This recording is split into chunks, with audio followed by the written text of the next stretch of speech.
Good morning, students. Today we will do your civics fifth lesson, judiciary. In our last video, we have already done about judiciary, its meaning, need, and importance. About Supreme Court, its qualification, tenure, and salary. Now we will do about jurisdiction of Supreme Court.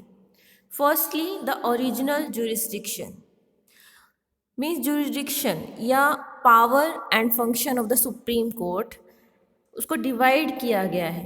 First है original में क्या आ जाएगा, कुछ cases ऐसे होते हैं जो direct हम सुप्रीम कोर्ट में ही अप्लाई करेंगे. यूँ नहीं है कि डिस्ट्रिक्ट और हाई कोर्ट में जाएंगे. जैसे जो लोकल केसेस होते हैं, डिस्ट्रिक्ट का जो केस होता है वो डिस्ट्रिक्ट कोर्ट में जाता है, दैन उसके अगेंस्ट हम फाइल कर सकते हैं केस को ये हाई कोर्ट में, देन सुप्रीम कोर्ट में. ऐसे होता है. बट कुछ केसेस ऐसे होते हैं जो डायरेक्ट सुप्रीम कोर्ट में जाते हैं, वो होते हैं ओरिजिनल ज्यूरिसडिक्शन. वो कौन कौन से केसेस होते हैं? जैसे disputes between central government and state government. जो सेंट्रल गवर्नमेंट और स्टेट गवर्नमेंट में कुछ कॉन्फ्लिक्ट अराइज हो गए कुछ डिसीजन को लेकर, तो वो केस कहाँ जाएगा? सुप्रीम कोर्ट में. ऐसे ही सेकंड है डिस्प्यूट बिटवीन टू और मोर स्टेट्स. एक से ज़्यादा स्टेट में अगर कॉन्फ्लिक्ट अराइज हो जाते हैं तो वो कहाँ जाएगा? सुप्रीम कोर्ट में. ठीक है, यानी स्टेट टू स्टेट अगर कॉन्फ्लिक्ट अराइजेज होते हैं डिसीजन को लेके या कोई बिल को लेके, देन वो डायरेक्ट सुप्रीम कोर्ट में वो केस जाएगा. वहाँ की स्टेट या हाई कोर्ट वो नहीं देखेगी केस को. देन जैसे अब हुआ था चंडीगढ़ और हरियाणा का एक हाई कोर्ट है, हरियाणा और पंजाब का एक हाई कोर्ट है चंडीगढ़ में. तो वो हाई कोर्ट हरियाणा, पंजाब और चंडीगढ़ के केसेस को देखती है. ठीक है. लेकिन वो कैसे देखेगी? हरियाणा के हरियाणा स्टेट के ओनली, ऐसे ही पंजाब स्टेट के ओनली, ऐसे ही यूनियन टेरिटरी चंडीगढ़ के ओनली. बट अगर हम देखें अगर हरियाणा और पंजाब के बीच में कोई कॉन्फ्लिक्ट अराइज होगा तो वो हाई कोर्ट नहीं देखेगा, वो डायरेक्ट केस कहाँ जाएगा? सुप्रीम कोर्ट में. ओके. ऐसे अभी पीछे हुआ था ना कि पानी से रिलेटेड, कोई रिवर से रिलेटेड हो केस हुआ था कि वो केस पहले हाई कोर्ट में जमा हो गया था, लेकिन हाई कोर्ट के जज ने कहा कि वो सुप्रीम कोर्ट का केस है, वो सुप्रीम कोर्ट देखेगा. Okay. And dispute between the central government and one or more states on one side and on or more states on other side. ऐसे भी हो सकता है कि ये क्या हो गया, जैसे सेंट्रल गवर्नमेंट और एक दो स्टेट उसके साथ है, देन उसके अगेंस्ट कौन से हैं? अदर स्टेट्स हैं, अदर 2 और 3 स्टेट्स हैं. इस टाइप से अगर कॉन्फ्लिक्ट अराइज हो जाते हैं तो वो केस भी कहाँ जाएगा? सुप्रीम कोर्ट में. Okay. Next is appellate jurisdiction.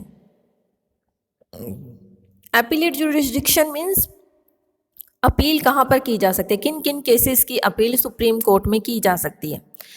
देखो, फर्स्टली आ जाएगा इसमें civil cases. An appeal can be made in the supreme court if the high court certify that a substantial question regarding the interpretation of law is involved. अब कोई भी civil case है, अगर high court उसको certify कर देती है कि इसने कॉन्स्टिट्यूशन के अगेंस्ट ऐसा किया है, तो उसके खिलाफ, हाई कोर्ट के केस के खिलाफ हम कहाँ जा सकते हैं? सुप्रीम कोर्ट में. देन ऐसे ही क्रिमिनल केसेस में है, an appeal against the decision of any high court can be made in the supreme court. Supreme court में हम हाई कोर्ट के अगेंस्ट जा सकते हैं अगर the high court has set aside an appeal lower court and sentence the accuse to death. Even अगर high court death की का डिसीजन भी सुना देता है तो उसके खिलाफ कहाँ जाया जा सकता है? सुप्रीम कोर्ट में. ऐसे ही अगर high court has withdrawn the trial before itself a case from a subordinate court and has in that case convicted the accused and sentenced him to death. कोई भी अगर सज़ा सुना देती है हाई कोर्ट, जो पनिश देना होता है, जिसको पनिशमेंट देनी होती है, तो क्या होता है? तो उसके खिलाफ हम कहाँ अपील कर सकते हैं? सुप्रीम कोर्ट में. Then constitutional cases. अगर कॉन्स्टिट्यूशन के खिलाफ अगर लगता है किसी को भी, अब कल ही खबर आई है कि जो सुप्रीम कोर्ट है उसने क्या ऑर्डर दिया है, सुप्रीम कोर्ट ने ऑर्डर दिया है कि जैसे कोरोना की जो कंडीशन है वो बिगड़ती जा रही है, तो हर स्टेट को उसने ऑर्डर दिया है कि हर स्टेट अपना अपना अलग अलग मेरे पास बिल लेकर आए कि क्या क्या कंडीशन है उसके स्टेट की, कितने कोरोना मरीज हैं, क्या क्या आपने अप्लाई किया है, अपने अपनी इम्प्लीमेंटेशन क्या क्या हो रही हैं स्टेट पे, ताकि कोरोना को कंट्रोल में लाया जा सके। ओके, स्ट्रिक्टली ऑर्डर दिए हैं ये कि आप कर क्या रहे हैं। तो गवर्नमेंट के खिलाफ भी इवन उन्होंने बोला है कि दिल्ली में भी कि कर क्या रहे हैं आप लोग, कोरोना की कंडीशन बिगड़ती जा रही है कहाँ, तो इसको कंट्रोल में लाना चाहिए था। ओके, अब दिसंबर तक और बिगड़ने की उम्मीद है कि ऐसा हो सकता है। तभी तो अब दोबारा बंद कर दिए हैं स्कूल इसी को लेकर, है ना। The constitutional cases and appeal can be made in the Supreme Court if the High Court certified that the case involved a substantial question of law as to interpretation of the constitution. अगर high court ये declare कर देती है कि जो उनके पास case आया है वो केस कॉन्स्टिट्यूशन के लॉ के लिए है, कि जो कॉन्स्टिट्यूशन में हमारे रूल रेगुलेशन लिखे हुए हैं उसके लिए है, कि उसके अगेंस्ट कुछ जा रहा है और उसके अगेंस्ट लॉ को फॉलो नहीं किया जा रहा है, तो उसके रिगार्डिंग केस आया है, तो वो केस कहाँ जाएगा, डायरेक्ट सुप्रीम कोर्ट में। ठीक है। Next is guardian of the constitution. ये क्या है, कॉन्स्टिट्यूशन का गार्डियन है।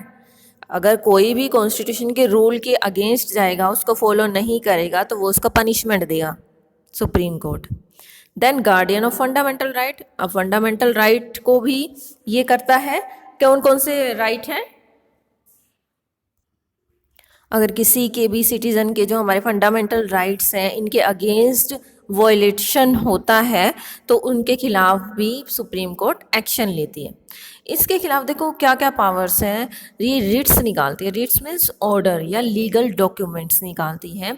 Writ of habeas corpus means free from imprisonment. Imprisonment jail की सज़ा किसी को सुनाई गई हो तो उसके खिलाफ भी ये डिसीज़न ले सकती है सुप्रीम कोर्ट।